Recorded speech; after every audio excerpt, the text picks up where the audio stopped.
All right, Monday night in the city. It is Soul Lounge Primetime. We are sure enough rocking this bad boy, Night Watchman. How you been, man? Pretty good. How about you? Not bad.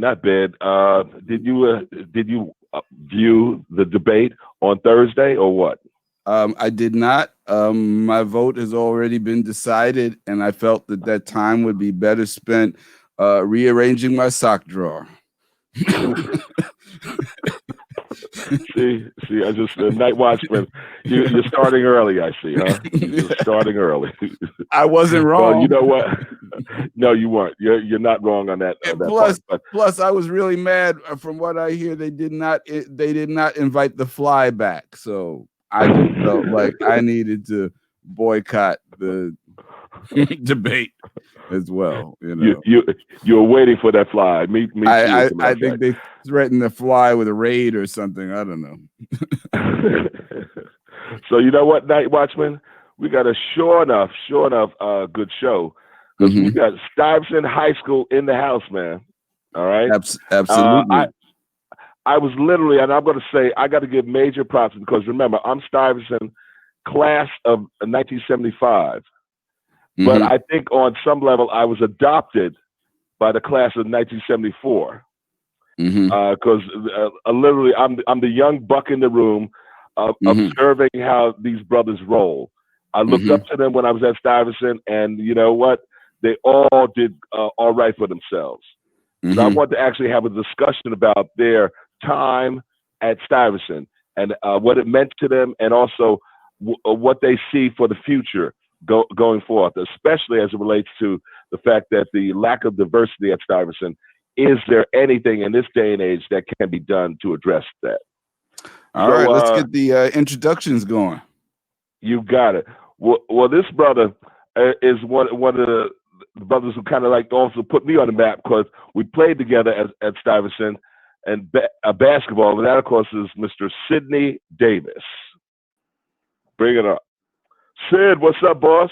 Hey, DJ LeRoy, a.k.a. Curtis Archer. How you doing today? I'm doing just fine. Good, my brother. So now, in terms of carrying the mantle all by yourself, being the co-captain of Stuyvesant's basketball team, you couldn't do it alone. You know you needed that wingman, and that, of course, being Mr. Tony Sturdivant. Absolutely. Right. Wow, Kurt, Tony. Like how you did that. Seemed like you've done this before. Nice. Yes. Kurt, appreciate you doing all of this. Thank you, my brother. Oh, absolutely. So you know what? Also, now who knew that this other brother would also be a man of the cloth? But he is also one of the brothers right there with us on the basketball team, Mr. Brian Murray, or Revy Rev, as we call. Good morning. What's up? Good morning. Revy Rev at your service, brother. Excellent. And you know what? Of course, this brother, if you're having somebody look at your books, look at your taxes, bring you in from the cold, nobody better than Baruti Bediako. Hey. Tion, yes. That's right. Doing, my brother? That's right. Hey, good morning, everyone. We got to explain that DJ LeRoy before we get too deep into this conversation. All right. So. Okay. I got you. I'm gonna do that for you. But also now, and Sid, Tony, we got to thank him because remember he's the one who called for our early sound check. We would not be here without this, and that of course is the man, the Esquire himself. Arnold P. Key. What's up, buddy? Hey, good morning, everybody. It's good to see you all. Yeah, good to see you. So literally, Baruti, my brother growing up, his best friend was LeRoy. I put a little variation on it, so that's why I'm DJ LeRoy. So I'm saying I'm French, if you don't mind. All right, no problem. Thank you. So, gentlemen, I want to start off by reading a little something, okay? And then I want you all to kind of like tell me what it means to you. And I'm talking about W.E.B. DuBois and the Talented 10, okay?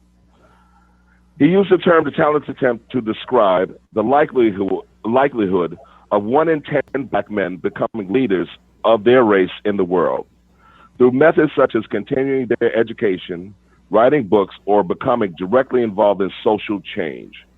He strongly believed that blacks needed a classical education to be able to reach their full potential, rather than the industrial education promoted by the Atlanta Compromise, endorsed by Booker T. Washington and some white philanthropists. He saw classical education as the basis for what the 20th century would be known as public intellectuals. So now you, of course, attending one of the top high schools in the country. What significance does that phrase pose to you? Sid? Well, I would say that I like the statement. It is an opportunity for leadership. I guess back when the statement was made, the foundation of positioning yourself to be a leader would be based on having education. I feel there's a lot of different forms of leadership in society today. And I know it was around political and social. And I just think, unfortunately, we've gotten a little bit away from having the amount and quality of leaders that we need in different all walks of life today. But I think it's a solid statement. I know in my life, I like to do youth mentoring to try to bring youths up, put them in a position of leadership, a position of responsibility. So it's a statement worth revisiting and I guess reigniting, so to speak. Gotcha. Tony? So, as Sid said, to piggyback off that, it's a great statement.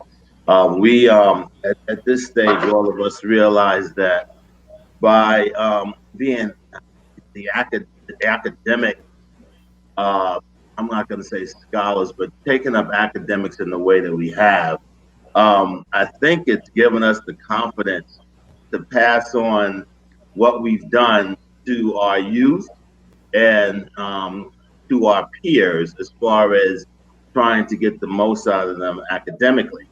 We know that, there's nothing, if we talk about academics, we may be talking about blue collar versus white collar as far as industrial versus black. Okay, if that's what he was saying. I think that, blue collar workers and taking that road, I don't see anything, wrong with that. I think there's a lot to be said for that. But in corporate America, we have to be able to prepare our children, their children for, what's to come. And I think that's where the classical people, that's it. I got you. Reverend? Well, I agree with the premise of DuBois' statement.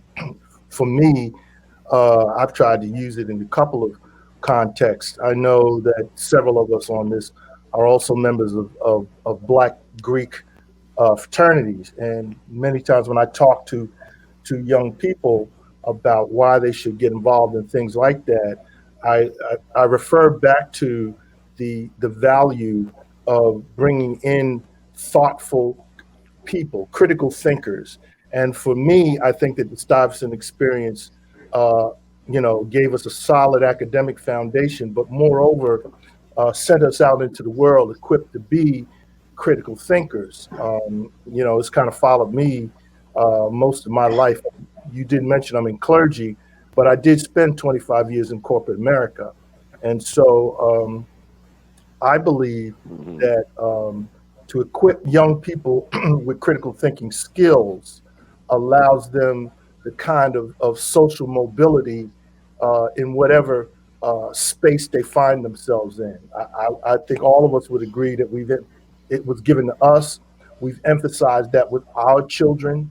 And I think that it is an invaluable piece of your personhood that no one can ever take from you. And that it was the biggest gift for me from the Stuyvesant High School experience. Excellent. Baruti. Yeah. Well, I think it's important. I like to stress the part about giving back and, playing a role in the forward movement of our people. I think that's important. I think you have to be careful about class issues. Obviously you don't have to go to a great college or a great school to be a great leader. I mean, you could just look at Malcolm and what his contribution was to our people. And he is a man that, that didn't go to college. So I think that's important too. I think the real issue is giving back. I think that we all have a responsibility, if we can, to make a contribution to the community, to our people, to the race. And so I think that's the part that I like to focus on, is that people giving back. There are a lot of needs, and we should all in our own way give back to the community. But I'm definitely for there has to be some sort of leadership class, whether that class is educated in a particular way. That obviously that helps, because that type of education can give you a broader view of the world and where you fall in it. But it's not necessary. You can overcome that lack of sort of classical education and still become a contributor to our people. Gotcha. Perfect. Arnold. And last but not least, I would like to thank. I'm an idealist, and I'd like to think and believe that there's more than a talented tenth, and that the majority of us are capable of achieving if we are given the opportunity. And I think we were blessed to attend Stuyvesant. Stuyvesant has the great reputation, and we were almost guaranteed a college education by attending Stuyvesant, and I think that in that sense we were blessed, and I would like to think that if more folks had that opportunity, more folks would be similarly blessed. In my role as a criminal defense attorney, I feel as though I'm constantly and regularly giving back, because I get the opportunity to represent folks that have either made poor decisions or have been put in difficult situations, and a lot of young brothers and sisters come to me, and they want me to try to resurrect their situation or help them through their situation, that arrest and those accusations. And I jokingly say I'm trying to save the world one person at a time, because with the young folks, I try to talk to them. I like I said, I'm an idealist. No matter what the accusation is, I meet with my client, and I'm looking for that good in them. I'm looking for the opportunity to have some sort of an impact on them, so that moving forward, they'll make better decisions and put whatever it is behind them. Many times people are overcharged or wrongfully accused. And of course, I have to see that and beat that down. But there are many occasions where I'm dealing with people that just make bad decisions. And, I feel like I'm giving back because I get involved in that person's life, and I help them, I believe, to get back on the right track. So I don't know if I digressed too much from W.E.B, but those are the thoughts that came to mind after listening to all your brothers. Absolutely. Well, one of the things, as we all acknowledge, that we did go to a prestigious school. Why us? Who knows? But here's my question: at the time you were there, probably you're like me, you did not necessarily know the significance of what you had embarked on in terms of attending Stuyvesant. But I hear you, Arnold, in terms of the whole give back. What were your feelings, your impressions while you were there, and when did it dawn on you that, you know what, you were part of a special cadre of folk that attended this institution? Anybody? Yeah, in elementary school, I was an outstanding student, and then I went to a specialized junior high school, and I didn't know about Stuyvesant.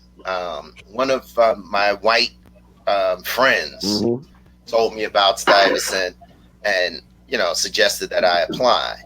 And I really didn't appreciate the significance of Stuyvesant until after I left, to be honest. While I was there, I'm hanging out with my brothers, we're playing ball, we're having a good time. It was a beautiful experience. But it was after I left, I realized that, I probably went to the best public high school in the country. You know what I'm saying? We the school has a tremendous reputation. And I didn't know that beforehand. Yeah, I was going to say the same thing. One of the things that I was thinking about my Stuyvesant experience was that, when I went to Stuyvesant, that was really my first encounter with white people, in a social kind of situation. And I used to think, think that all white people were smart. It was like, and then when when I came out into the world, I was like, well, wait a minute. I said, all white people are smart. But like I said, that's it. When you have a limited exposure, you can draw stereotypes about people that aren't true. So I had drawn the stereotype that white people were smart. They were just smart. So, and because that was based on my limited experience. So when thinking about that experience, that was one of the first thoughts that came to mind. And similar to what Arnold was saying, I didn't realize the importance or the value of attending Stuyvesant. It was kind of like in junior high school myself, a lot of people were in this thing called the ABC program. So that after junior high school, they were going away to these all-white prep schools. So I didn't want to, that wasn't something that appealed to me home. So, I kind of fell into, taking a test for Stuyvesant and, was fortunate enough to get in there. But, as Arnold said, we were all hanging out together. So it was like, you still had that same kind of feeling, of being kind of in the neighborhood, but, but at the same time getting an opportunity to get a quality education. Now, I may not have taken advantage of that opportunity as much as I should have, my extracurricular activity. But it was definitely an opportunity. And really, I kind of feel as though I wish I had taken more advantage of it, because I went to Baruch, and that was, Baruch is a good school. It churns out accountants and CPAs, which I was fortunate to become. But maybe had I gone to an Ivy League, maybe something else different might have happened in my life. But I don't have any regrets. I look at the friends that I made because I was hanging out, doing my extracurricular activities. So there's no regrets there. But it's always it's always every now and then it's a little what if kind of pops in my mind. So I'm going to chime in, Kurt, real quick because I want to say, absolutely. Go ahead, man. Yeah, piggyback off of what Rudy said. I had the opposite experience.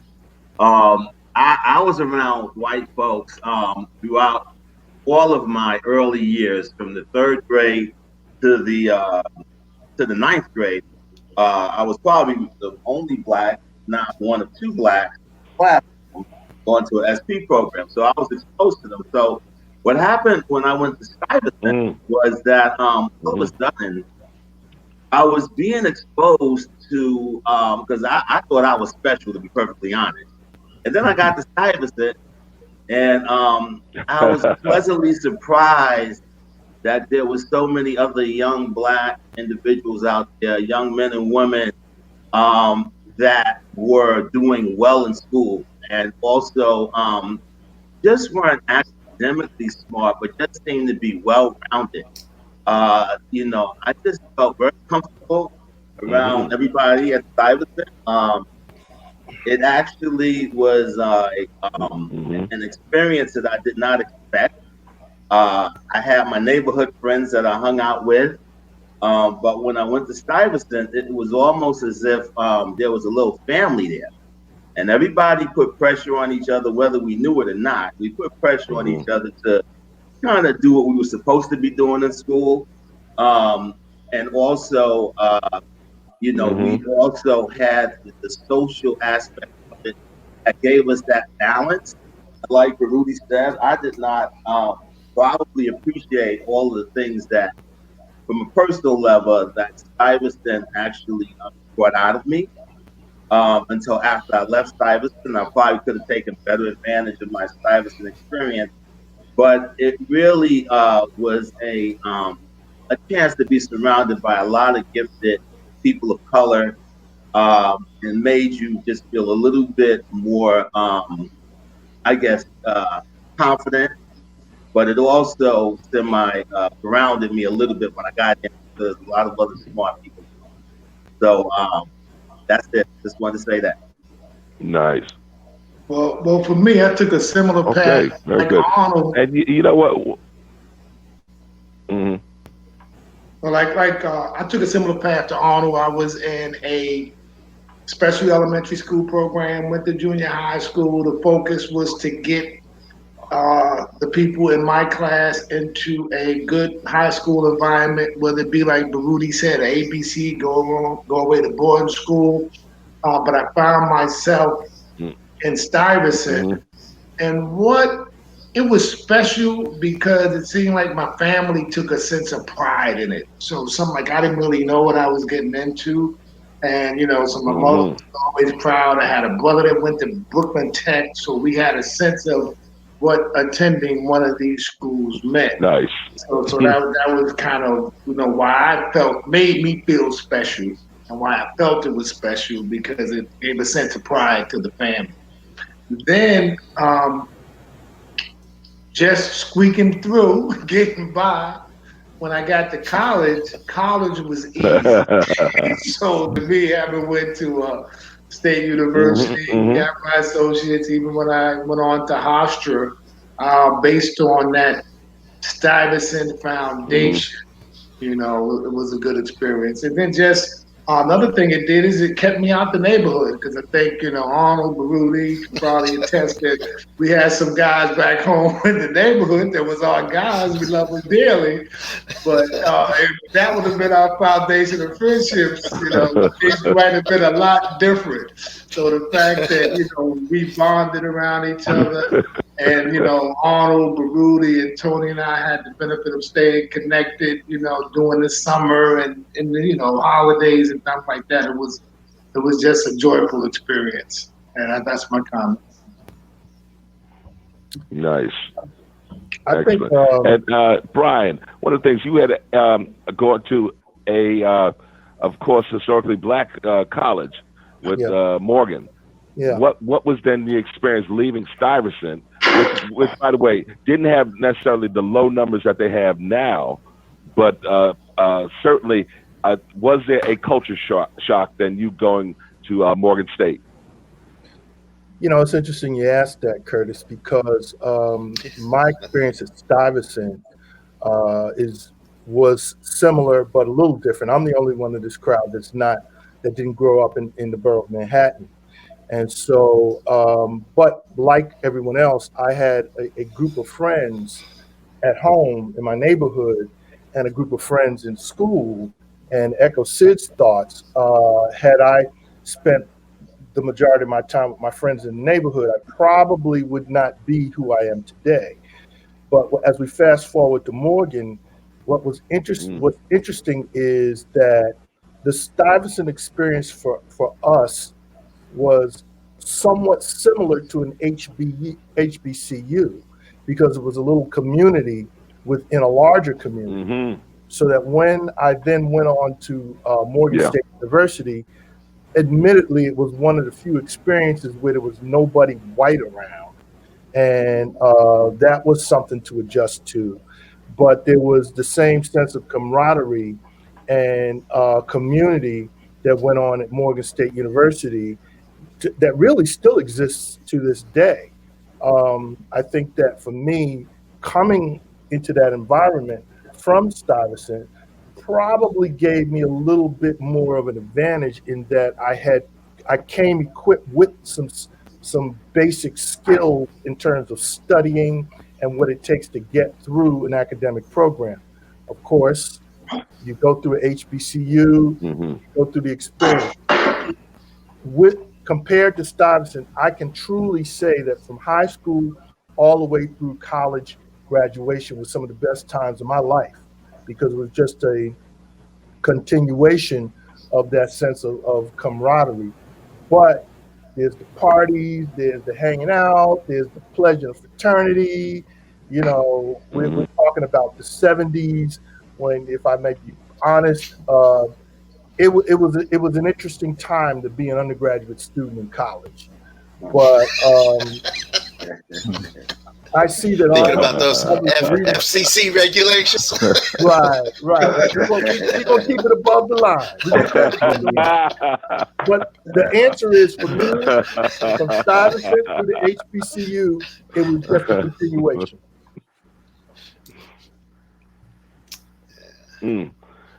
Anybody else chime in about your college experience and how Stuyvesant may have prepared you, or in some cases, as I heard, maybe over-prepared you for what you saw in college? I was out at Stony Brook, and Stony Brook is a fairly big school, 15,000 undergrads back then, but it was about 500-600 black students, and it was a pretty awesome time. Sid and Tony came to visit me at Stony Brook because it was nice. It was very nice. It was a tremendous experience. I went out there, and I started out in the engineering program. My birthday is in December, so I get out there. I'm 17 years old, and I'm taking all these really intense courses. And I had to take a step back because I wanted to play. I wanted to continue playing basketball and baseball, but I really didn't want to give anything up, and it really was intense. I have to admit, the academic part. So I just switched over, thinking that economics would be a breeze. And economics was challenging also, but it was a lot easier than engineering. And the social times, oh my God, it was tremendous. We had a good time out there. It was a beautiful thing. Unfortunately, a lot of the people at Stony Brook that I hung out with, I learned later that they didn't graduate. And everybody's shocked that I ended up going to law school, but it is what it is. I would say going from Stuyvesant to college, I went from like the bottom 20% of the class to like the top 20% of the class very easily. So that was one of the pluses. I mean, I had people at Stuyvesant that were correcting the teacher. You know what I mean? That's how the kind of kids that I had in some of my classes. So, and then obviously, as I indicated before, some of the stereotypes were broken that I had accumulated in Stuyvesant when I went to Baruti College.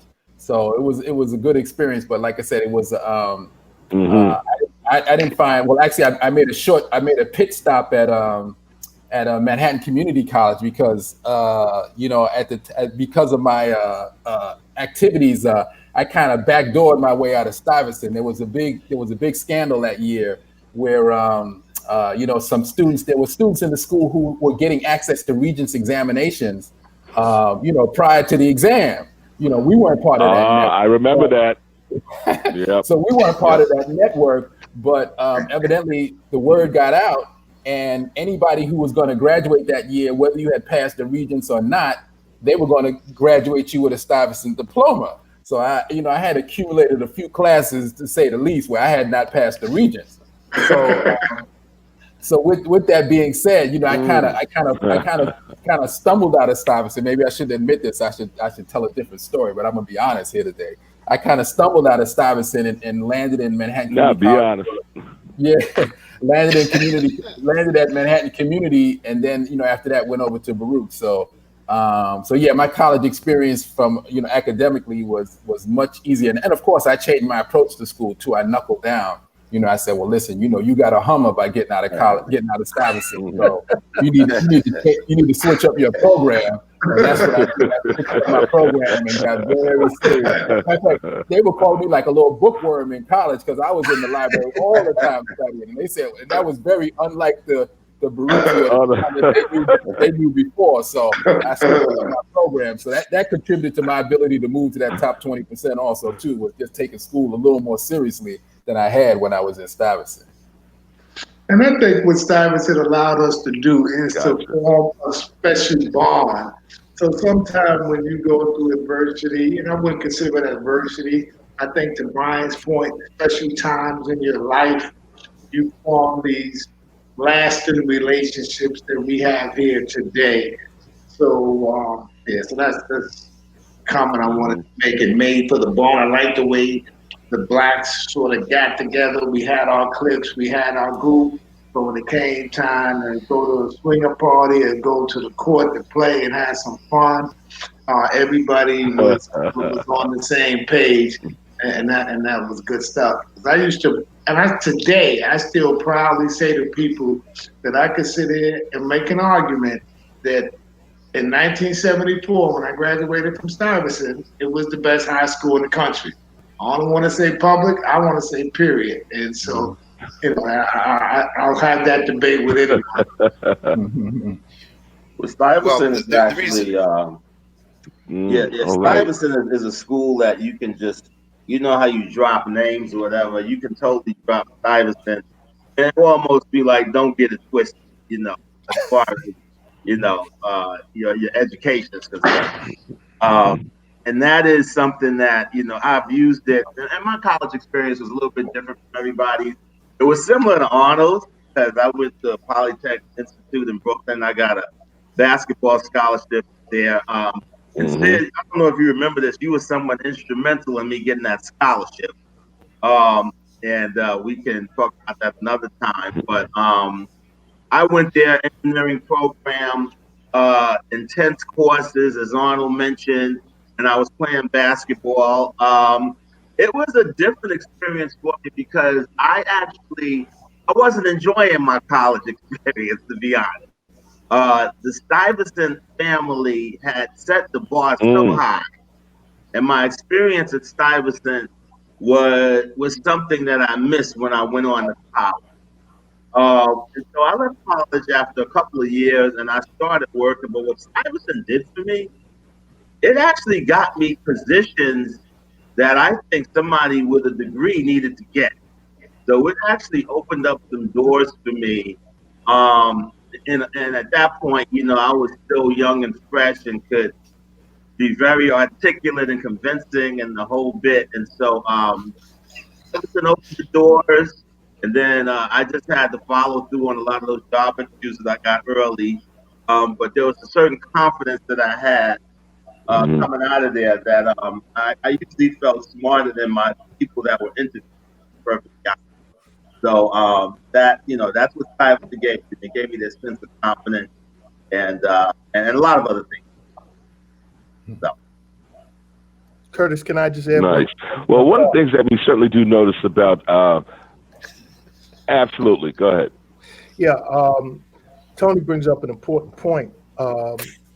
The first part of my life, I spent in the pharmaceutical industry, and along the way, got called to preach, and ended up doing my graduate studies, leaving the MBA program, and going to get my graduate degree in theology. And a lot of people would look at my resume, and they say, "Okay, you were a scientist by trade for the majority of your adult life at that point in time. And here you are diving into theology." And they're two some people consider them to be separate and opposite things. And, you know, I guess it kind of piggybacks on what Tony says. I never approached it that way.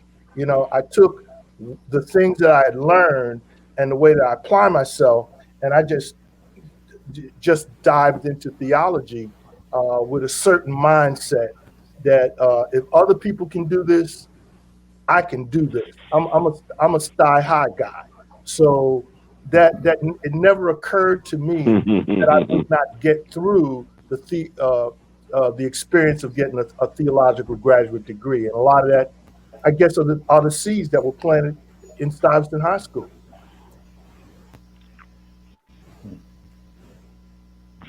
Gotcha.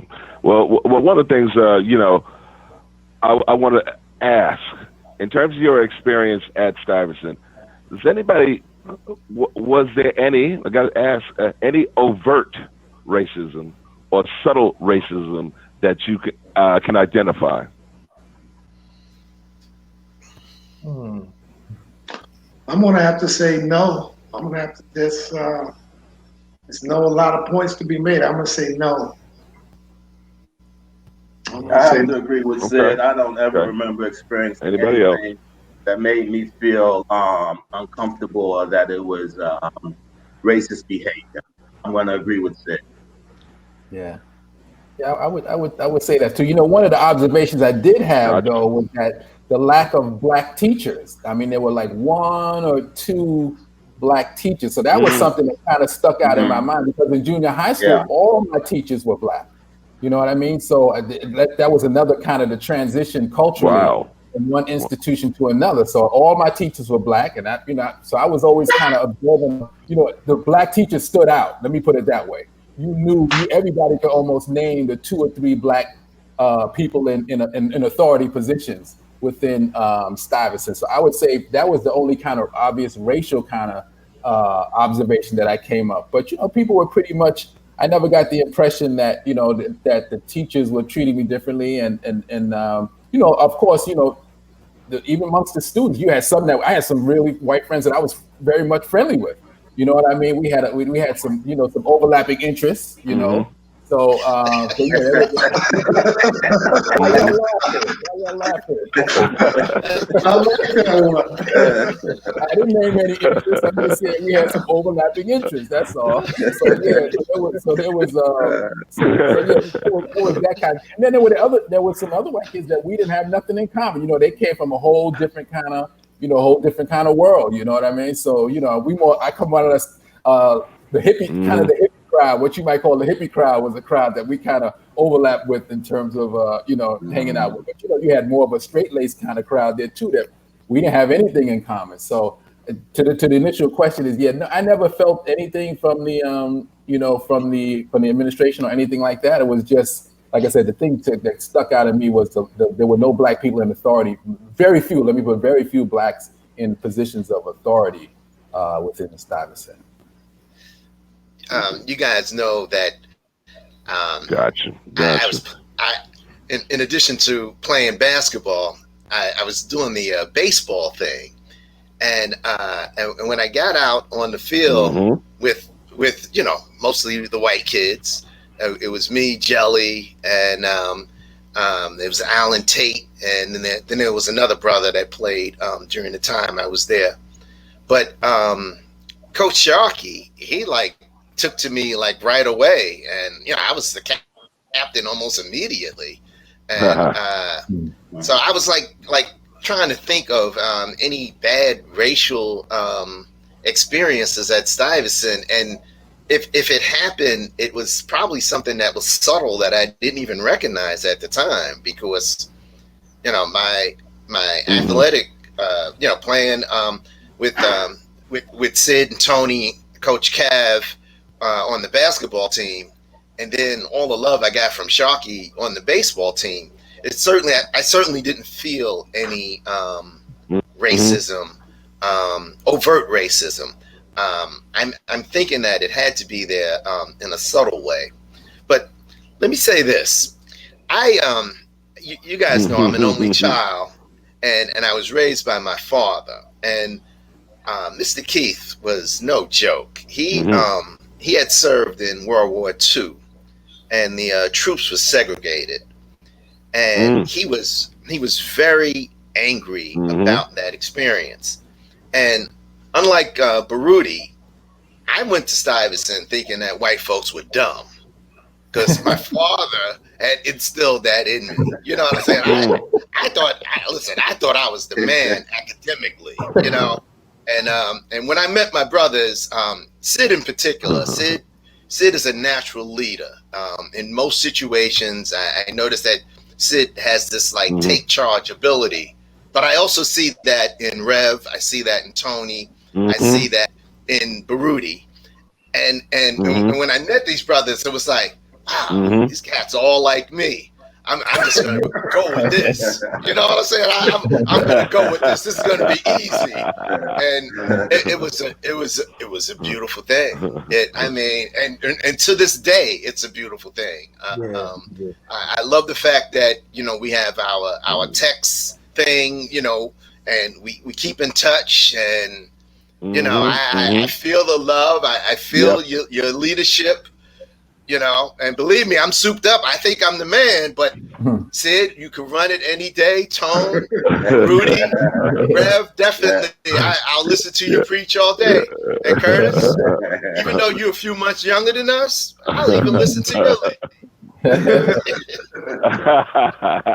Well, thank you, brother. Thank you. Curtis, and Arnold, if I am to remember this, you are right now the only captain of the baseball team in Stuyvesant's history, the first and only, correct? Yes. Yeah. Derek got in touch with me last year, and we hadn't talked in over 20 years. And when he told me that, I was like, really? And we got together at a baseball alumni function. And Derek and I lost our minds, and we actually played in a baseball game. And I was sore for a couple of weeks. I don't know what I was thinking.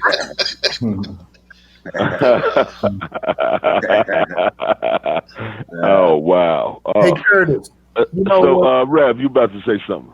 Yeah, when you talk about being exposed to or being sensitized to any racism, you got to remember the context that we came through the school in. And again, I put out this space of community. Every day we looked forward to going to school because in addition to all of us playing basketball, there were these other folks that we looked forward to being around day in and day out. And so that made being in the Stuyvesant experience was the most rewarding part of our day. And again, I liken it to being almost like an HBCU. So, and it's unfortunate that it hasn't evolved in that way now at the school. But I often say we caught light for those number of years, 5, 6, 7, 8, 9 years of Black kids coming through Stuyvesant High School in the 70's. We literally caught lightning in a bottle. I haven't heard of that kind of space being replicated and that high school experience being replicated since the time that we passed through there. So yeah, I think we didn't experience racism because we were kind of insulated within ourselves. I think because of our success, the powers that be have pulled back and not giving and haven't allowed folks that look like us the opportunity to experience what we experienced. And that's unfortunate. And we have to figure out a way to change that, and that's easier said than done. Right. I think what Brian and Arnold was saying is important. That it was an important time in the history of the country and in the history of Black people. Because we had just come out of the 60s. There was a lot of pressure on to open up opportunities. And then, as a matter of fact, they even had special programs where they were trying to recruit Black people to come to Stuyvesant, so that even if you were you didn't pass the test completely, if you were close enough, you could go to take a summer program and build up those skills that they thought were maybe needed a little assistance with, and then you could get in that fall. So there was a whole promotional movement around getting us, into Stuyvesant. And even when we came out of high school, and when I went into the public accounting profession, there was a movement at that point in time to get more Blacks in the public accounting profession. So we kind of rode a wave at that point in time in the 70s, when there was an interest in increasing opportunities for black kids. So I think that you, in terms of the whole racial thing, we kind of caught a wave of people looking at things beginning to look at things a little bit differently in terms of where Black people fit in the culture and the opportunities that should be given to them. And Baruti, you are absolutely right that the particular time that we attended and graduated, it was the high watermark for African American Latino attendance at Stuyvesant. We certainly see what the numbers are now. So what can be done? Should the exam be abolished completely? Okay, that's one. Two, the summer program that a lot of us, including me, benefited from, should that be brought back? Well, I didn't have to go to the summer program, so I don't want, but yeah, I think that people, I don't know about abolishing the exam. I think that the exam shouldn't be the only criteria for determining attendance at the school. I think it should be the exam plus some other things too, because I think there's a certain amount of you want to make sure that the students have a certain amount of basic skills because it's a competitive environment. I don't think the exam should be the only thing. So right. and then of course with that comes along maybe you're close, and then you have the summer program which can kind of boost those skills to help you get into the program. So I would say that there should be some sort of exam just to gauge your academic skills under kind of a pressure situation, because going to Stuyvesant is a certain amount of pressure. So I think that should be used, but I think that other factors need to be taken into consideration in terms of determining whether or not you should be allowed in Stuyvesant. And I think there should be more Stuyvesants. I think part of the problem is that you only have one school. How many children can get? How many students can you have? There should be multiple schools where you can get the same type of education that you get at Stuyvesant. There should be multiple schools around the city, and then that way more people can benefit from those opportunities.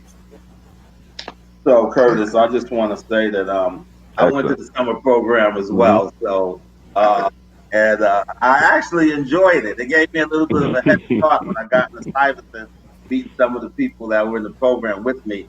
One of the things that I want to say about admissions in the Stuyvesant right now, does anybody really know the reason why the percentage of Blacks and Latinos is so low? Is it because, can we really pinpoint the reason why, it dropped off in the way that it has?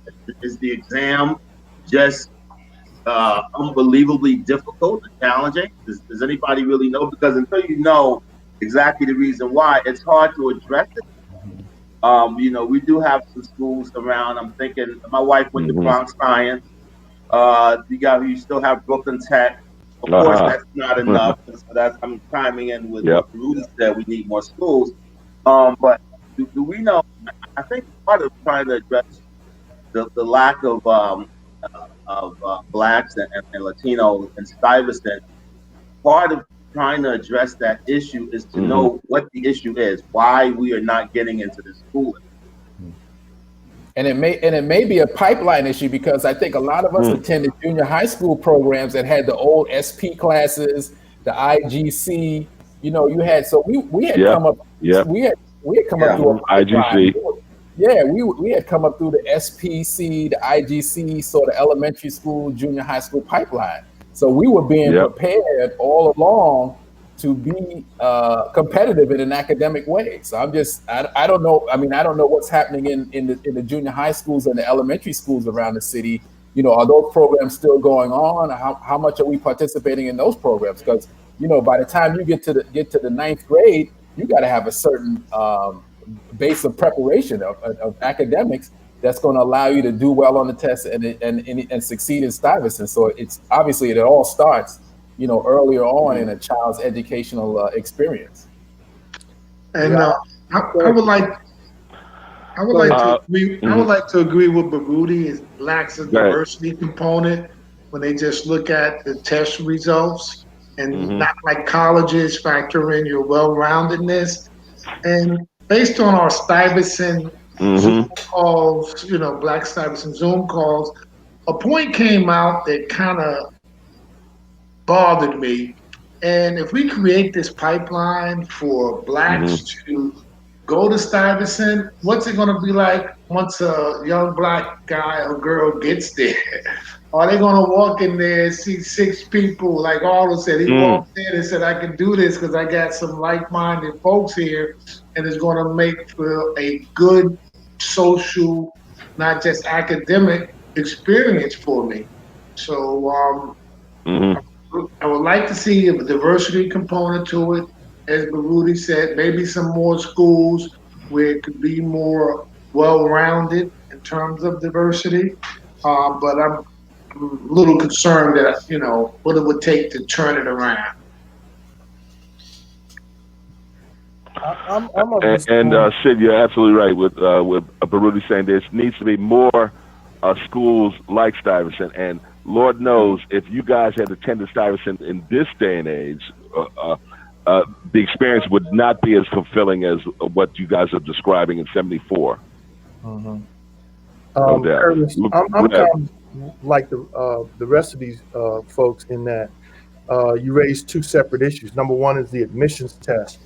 I'm not particularly a fan of changing the admissions test because there's no such thing as white and black math. There's just math, you see. It just isn't.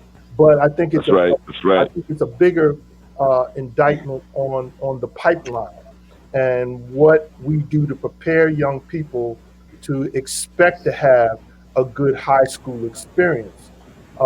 Right now, you've got a number of young people who struggle with mathematics. I'm sure maybe some of us, I did adjunct professorship for like 6 years at the undergraduate and graduate level. And there were many people who simply could not articulate their thoughts on paper. We have a whole generation of young people where you get a paper sometimes, and rather than grade it, you sit down with the student and say, let's walk back through this. And let me point some things out because I don't want to grade this. And so that's a referendum on the pipeline and equipping people to move through high school and then prepare themselves for college. And like everyone else said, I don't know what they're doing at the junior high school level in New York City, but this racial imbalance is a definite symptom of some sort of problem in the pipeline.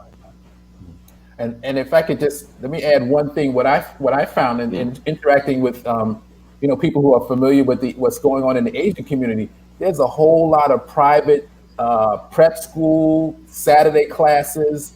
There's a lot of resources that if you have money that they're sending their children to kind of boost all of these skills. Now, I don't know if the Black community, if you have many families with those kind of resources that can supplement what the children are getting for free in public schools. So when you see these high admission rates, it's not all natural intelligence. People are investing in their children, have the resources to invest in their children getting into these specialized schools. So if you just go on you do a search on these specialized Saturday classes, after school classes, there's a lot out there. You see these websites, you don't see our faces as the students that are participating, and they're bragging about how their participants are getting into 2 or 3, all getting admitted to all of the specialized high schools around the city and that kind of thing. So there's a whole there's resources out there that our community is not doesn't have the ability to tap into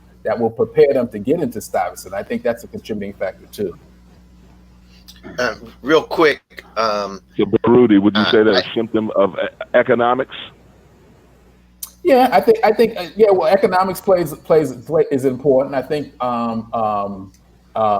awareness plays an importance, because obviously you know we're having being college graduates. You know, if your parents are college graduates, they know they may have a little more exposure, so they're going to have the resources to get you involved in these programs. So it depends on what your family resources are and what they know. So yeah, I would say that you know, there's a lot of things that contribute to that, and I think part of it is that, you know, the community doesn't have the resources, and they may not know what's out there. I know many folks. Tony. And who was that? This is me, Arnold. Yeah, I was going to say, and I'm trying to make a real quick point here. Hey, Arnold. I know that many folks and probably some of you may not agree with the idea of a quota, but I'm convinced that if we give some students the opportunity, that they will succeed. I mean, just being in that environment, I think, will lead to success. And we know that with Stuyvesant's rep, you know, we're talking about 98, 99% of the students go on to college. I'm not opposed to a quota. Let's just get more brothers and sisters in there, and they'll take care of the rest. But I know that that's a topic that many people don't like, but I'm definitely not opposed to it. I just want more people to have the opportunity that we had, and I think students would take advantage of it.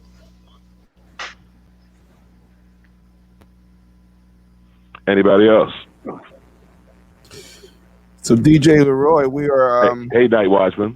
Yeah, we are. It's been quite a lively discussion. We've got to wrap up in a few minutes, but I want to salute you all for just staying so close and staying together all these years. A quick question I have to ask is how you passed all this experiences on to your own family and your own children, and what their experiences have been like. Yeah. Okay. Well, I would say to a point that Baruti made was that my daughter was exposed to those extra learning opportunities, the prep for prep program, committing to weekend academics, summer academics, and it parlayed her into going to Chapin High School, 12, 15 girls, 20 girls in the graduating class. Donald Trump's daughter Ivanka was in that school class when she first got there. And I'm proud to say that she's a Harvard grad and has a master's from Northwestern. So I started with the good genes. Nice. Then the opportunity was made available based on, and I give her mother a lot of the credit of getting her into these programs and getting her out in front of the opportunity. Yeah, I was going to say my wife and myself. Nice. Oh, I'm sorry. Go ahead, Rev. My wife and myself invested in SAT courses for both of our kids. And the result was that both of them got academic scholarships to their respective undergraduate schools. The University of Pittsburgh and Ohio State, we did not pay tuition and fees. The oldest one is now a CPA, and the youngest one is finishing up her MBA at the University of Texas. And all that is a byproduct of preparing them for the college experience. Excellent. So every so often, go ahead. Yeah, every so often I get a chance to speak to young people at schools and other settings. In addition to my clients, I don't have children, but I treat my clients like they're my children. And when I speak to my nieces and nephews, I always stress how great of an experience it was, the college experience. And in order to get to college, you got to get through high school. And I tell folks, it's such a great time. You got to burn the candle at both ends. You got to get the work done. and you shouldn't let those 4 years go by without having a little bit of fun also. So I definitely stress that whenever I speak to young people. That's right. Either, you know, my clients, my family, other young people, you know, it's that college experience just can't be beat. You know, just thinking about it, I have to smile. It was tremendous. So I want to thank you all for joining us. We are wrapping up here, but it's been a pleasure to have you here on Soul Lounge Primetime on WHCR 90.3 FM, the voice of Harlem. And of course, you can also find us on Facebook and on YouTube as well. Please, if you are listening on the first time, you can like us, you can subscribe us, and check us out every Monday night at 7 o'clock on the radio and at 8 o'clock on YouTube. DJ LeRoy, you want to add any final? And you know what, NightWatchman, I love this so much that, yes, well, NightWatchman, I love this so much. You know, I gotta have to have the class of '74 back. You know that already.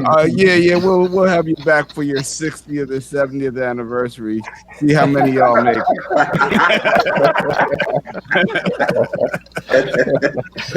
Oh wow! NightWatchman, Bob, that's cold. that is. Y'all looking pretty good shape. You know, I'm gonna hold you to it. We might not remember each other, but we can still get you all on camera. All right, guys. Thank you very much, brothers. Love you, gentlemen. Okay. It has been an absolute pleasure. All right, love you guys. All right, love you guys.